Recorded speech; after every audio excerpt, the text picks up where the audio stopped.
I've been worried about getting older and everything, and like where I'm at in life or where I should be based on age and stuff. You know, you always do those comparisons with your peers or just with people, with history, all that stuff.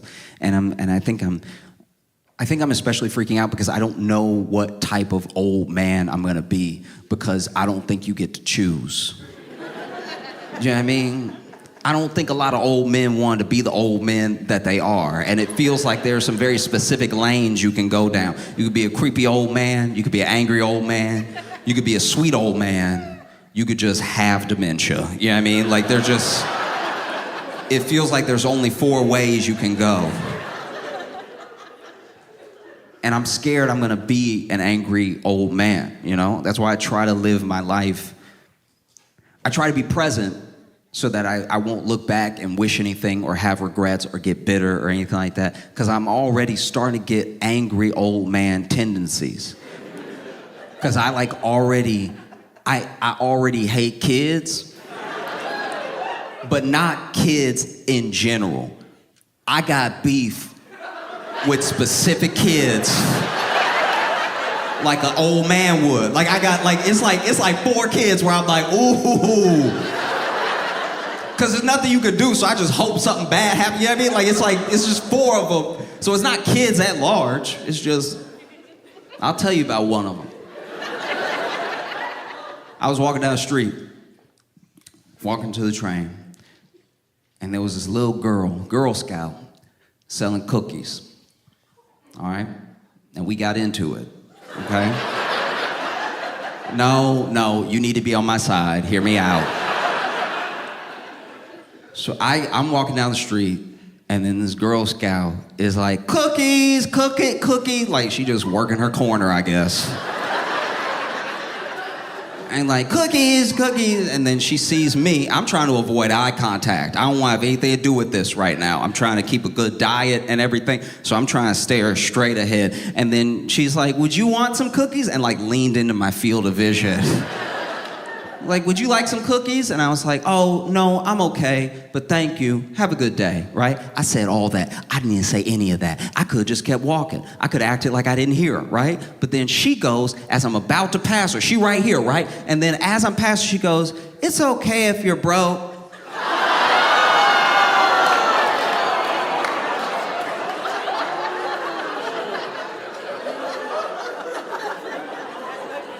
What? Who talks like that? That's insane. That's so crazy. And so I stopped, and I should have stopped, but I stopped. I was like, what did you say? And she was like, it's okay if you're bro. She said it louder the second time. And I was like, where is an adult? Where, like, this is crazy. But now what do you do? Because I'm like, I'm the grown man. There's nothing that I can do, you know? I can't just be out here yelling. I can't be a grown black man out here yelling at a child holding cookies. Fox would have a fucking field day if there's a picture of me yelling and she's holding the cookies up.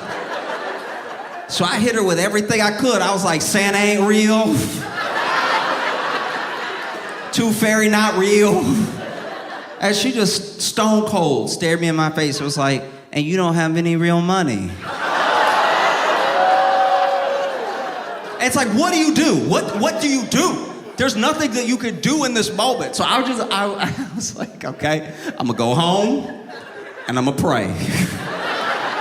I'm gonna go home and pray that you stay the same size your whole life. That's all I can do. There was a time in my life where I don't know why. Maybe it was like a Keeping Up with the Joneses thing or something, but I wanted AirPods so badly. I don't even know why I wanted them. They're not better than the corded. It's all hype.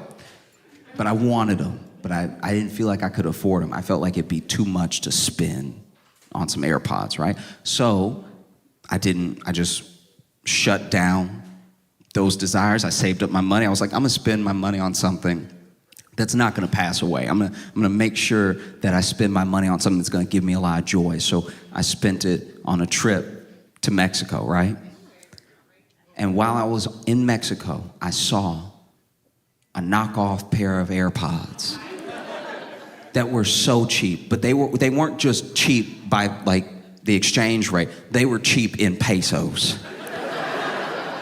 They were so cheap, I thought they might be toys, but I was like, let me roll the dice, because I have money to blow now, right?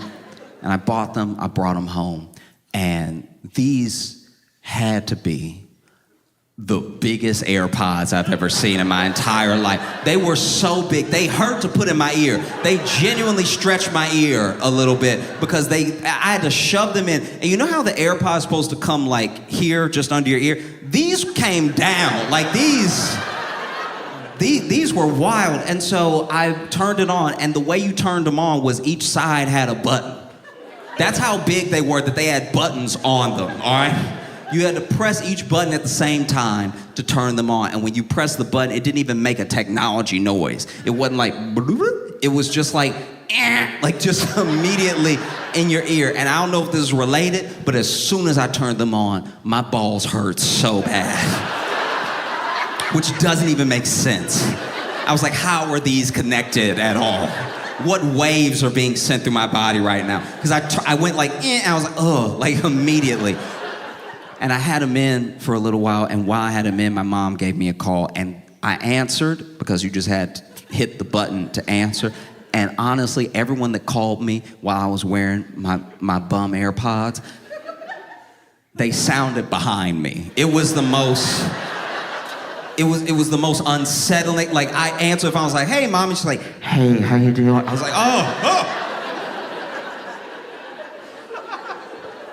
I tried for 2 weeks to wear them, you know, because I was like, if I go ahead and wear them every day, they won't hurt as much anymore and everything. And then finally, I gave it up. I was like, these are not worth it. I put them back in the box. I put them in the closet, and I saved up my money, and I just went ahead and bought some regular AirPods, right?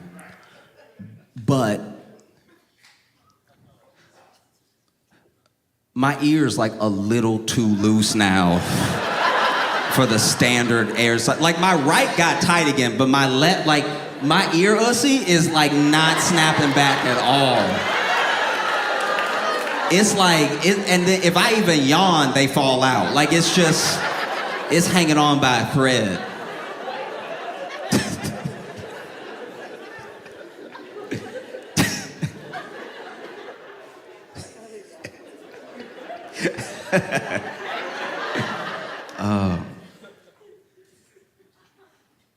I got to hang out with one of my older relatives, and it's really important to me to hang out with people that are older than me because they really do show us the way. You know what I mean? They haven't lived perfectly. Most of the things they say are going to be imperfect, but I feel like life is like a dark house, right? And older people, they start walking through the house before we did. So sometimes we're trying to find our own way, and we hear them calling out in front of us, hey, watch it, there's a door right there. Hey, don't hit your shin on that, you know what I mean?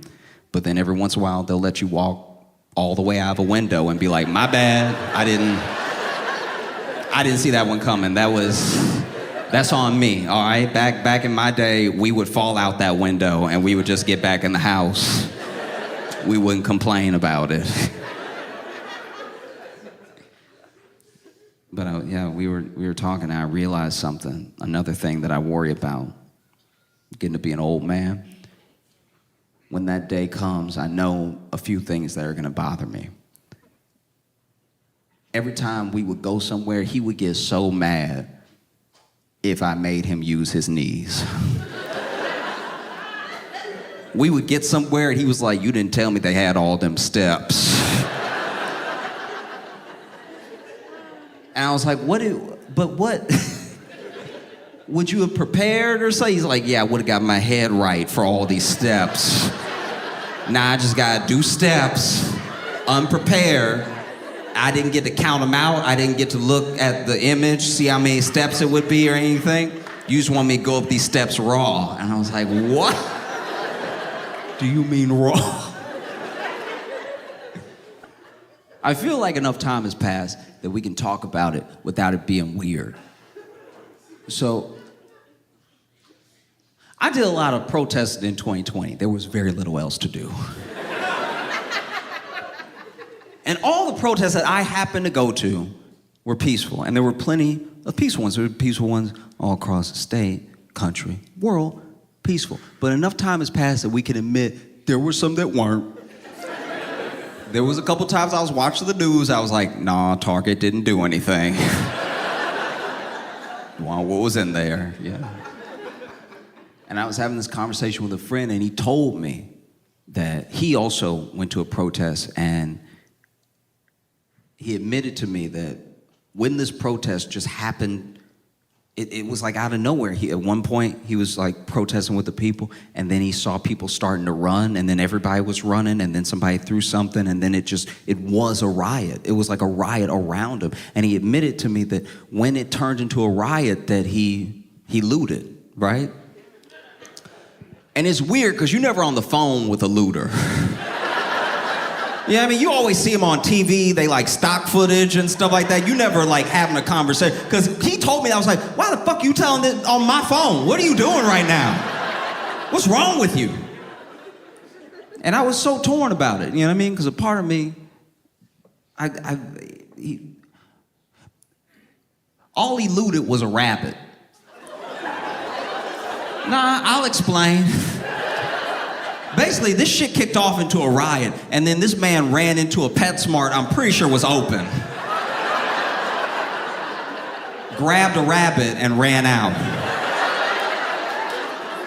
And I was so torn about it, because a part of me was like, why would you loot? What's wrong with you? That's not the point. And then another part of me was like, you couldn't grab someone with some street value or something like that? That's crazy. Because he didn't get a good rabbit. This rabbit been sick since he got it, all right? He been in and out of the vet 3 years off this rabbit. This man lured himself $7,000 into rabbit medical debt. It's absolutely crazy. Look, Chicago, y'all been too good. Thank you so much. Thank you from the bottom of my heart. I appreciate you.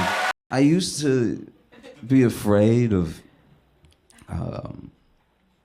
like dying young, you know? And then like, and as I got older, I got a little bit older, and I was like scared of dying old. And I don't think I'm scared of either of those now. I think I'm scared of dying middle-aged. Because here's the thing, when you die young, it's very tragic, because people are like, wow, he had his whole life ahead of him. You know, which obviously not, but like, that's what people say.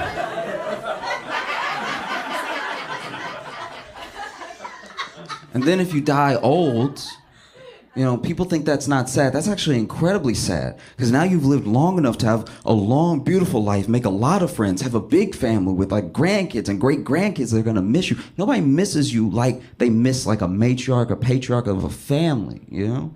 But when you die middle age, people are like, that's sad. You know, he had some of his life ahead of him. Right? I'm not saying people don't get sad, but they get sad the way a kid gets sad when he dropped his ice cream, but he only had 2 bites left anyway. It's like, all right, we're not gonna entertain you crying about this too much. That's not really what we're doing. I gotta stop by TSA one time. This is very embarrassing. It's terrible. I got stopped by TSA. They flagged my bag, and the whole time, you know, they asked the questions, anything sharp, anything like I should be aware of? I'm like, no. And this time, I was genuinely mystified at what they could, because I didn't pack any merch. I didn't pack, like I literally just had clothes in there. I think even my toothbrush and stuff was in my backpack, not my suitcase. And so I was like, no, I'm like curious with them. And then sometimes when you get stopped, you can see the screen, and sometimes you can't. Sometimes they're very secretive. and they press the screen. I didn't know it was a touch screen. Press the screen.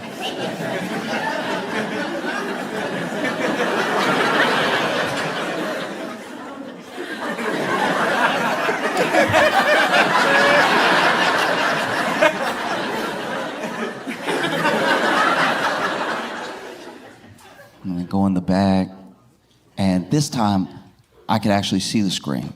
And so I saw something I didn't even recognize, and he turns the screen to me even more, and he's like, "Are those brass knuckles?"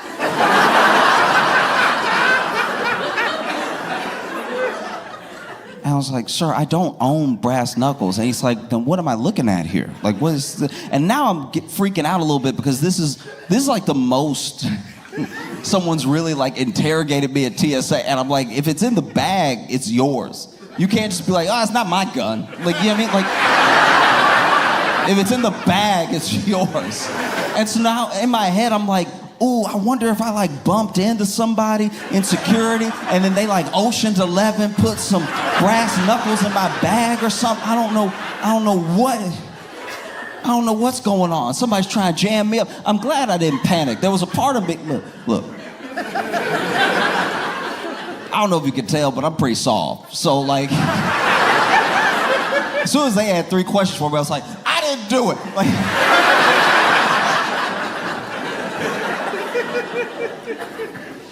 and so then he opens my bag, flips the bag open, and goes right to where he saw the knuckles.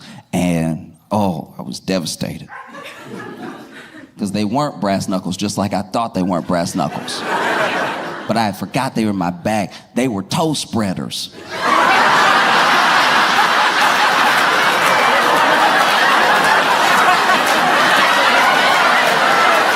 I was a kid and my voice changed. I've been told by people all over the country, people of different ethnicities, backgrounds, I've been told by people that I have an incredibly white voice. That's what they say.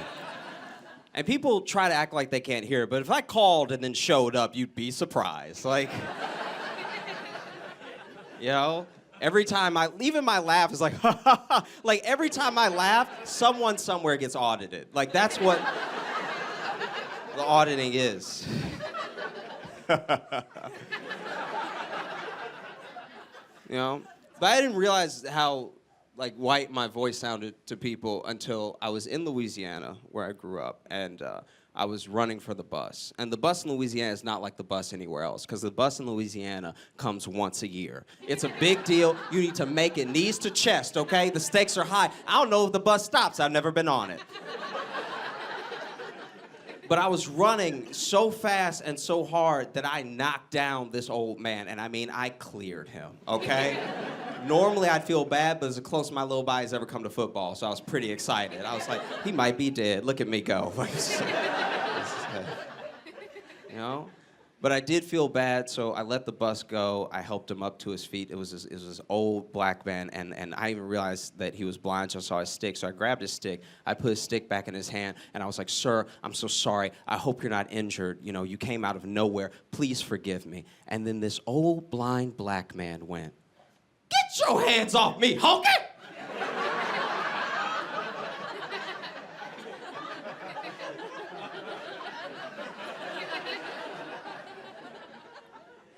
And I was like, "Sir."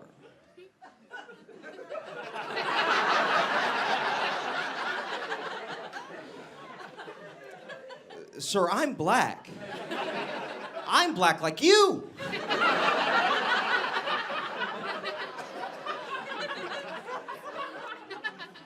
And he was like, "Nice try, cracker." Like, there was nothing I could do. And I've never had to prove I was black for it, so I got mad, but then the madder I got, the whiter I sounded. Until the point where I was just standing from like, "By golly, I'm black, gosh darn it." There's nothing I could do. It was terrible. You know? I don't know how to talk to people. Like, it's a real thing. I have friends now, but the damage is done. When I was a kid, I'd just sit in my room and read encyclopedias, which is not a kid you want to talk to, you know? It was like, how's it going, sport? You want to know how many miles the Earth is from the sun? Oh, gosh. Get that away. You know what I mean? But now I'm used to being alone, so I'll just sit, I'll think about a thing, I'll sit and just be alone and thinking about the thing. But then when I talk to someone, they're like, what are you talking about? I'm like, no, I'm not crazy. I was thinking about this all day. Like, I ran through all the channels, all right? I'm not crazy, you're crazy, okay? I can't be crazy. You need to check, you're just finding out. I've been here, all right? Like, the best example I can give is I don't get in heated arguments with people over like race or religion or politics or anything, because all the stuff I care about is too dumb for anybody else to care about. Like, everyone is, you know what I mean? It's just me, you know what I mean? Just by myself. Like, the best example I can give is when you go to the bathroom and you wash your hands and then you go to dry your hands, but there's no paper towels, there's just that air dryer. Where is the air coming from?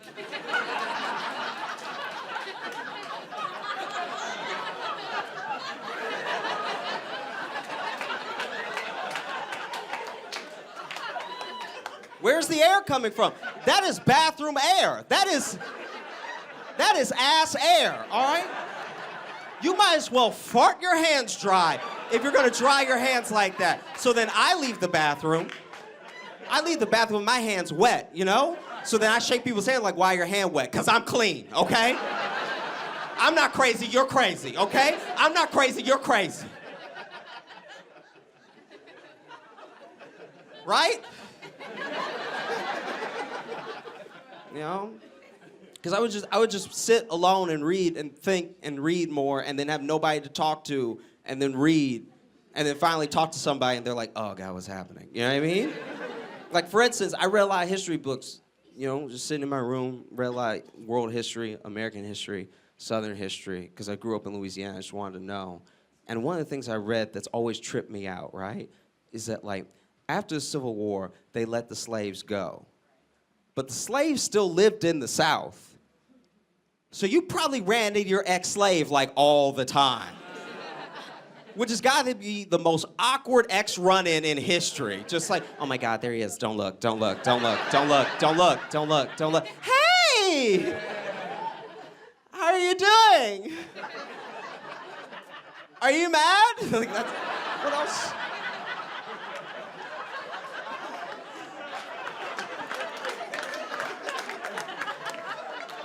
I mean, what's she gonna do?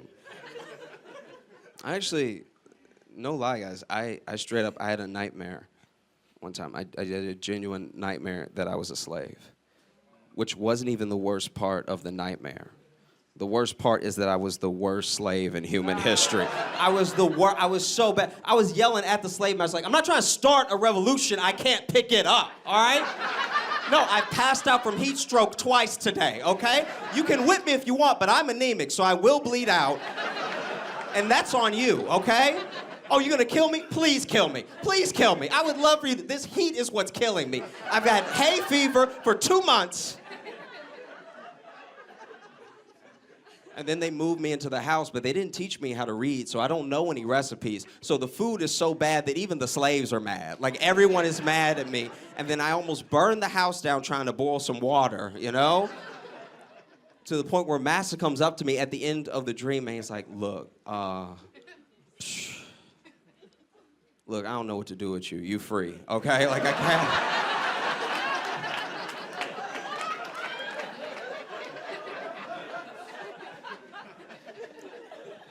I woke up fired from being a slave.